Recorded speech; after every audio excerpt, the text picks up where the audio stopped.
তো hey guys, আসসালামু আলাইকুম। আশা করি ভালো আছেন, আমিও ভালো আছি। এই হ্যাপি নিউ ইয়ার উপলক্ষে আমরা পিকনিক করেছি। অবশ্যই হ্যাপি নিউ ইয়ার কি বলে পালন করা ভালো না, তো খ্রিস্টানদের আমাদের গুনাহ, মুসলমানদের জন্য তাও আমরা একটু পিকনিক করেছি মজা করার জন্য। তো এই দিনটা খুব ভালো ছিল। আর আমরা হচ্ছে আমরা ঢাকা থেকে আর কি গ্রামে আসছি, তো গ্রাম সভা থেকে টাকা নিয়েছি, 700 টাকা উঠেছে, বেশি উঠে নাই।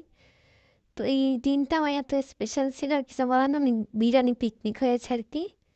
কিন্তু আমার এত ভালো হয়েছে আর কিছুই মানে বলার নেই।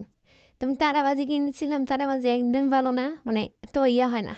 ঝর্ণাবাজি দেখুন, শুনুন। ঝর্ণাবাজি আমি শুনলেছি, তারাবাজিটা একদম মানে জলেই না, মানে কোয়া বাজে আগুন লাগাইতে তাও জ্বলে না। তো রান্না শেষে এখন আমরা আমরা খাবো। তো আপনারাও কমেন্টে বলবেন যে এই দিনটি কেমন ছিল।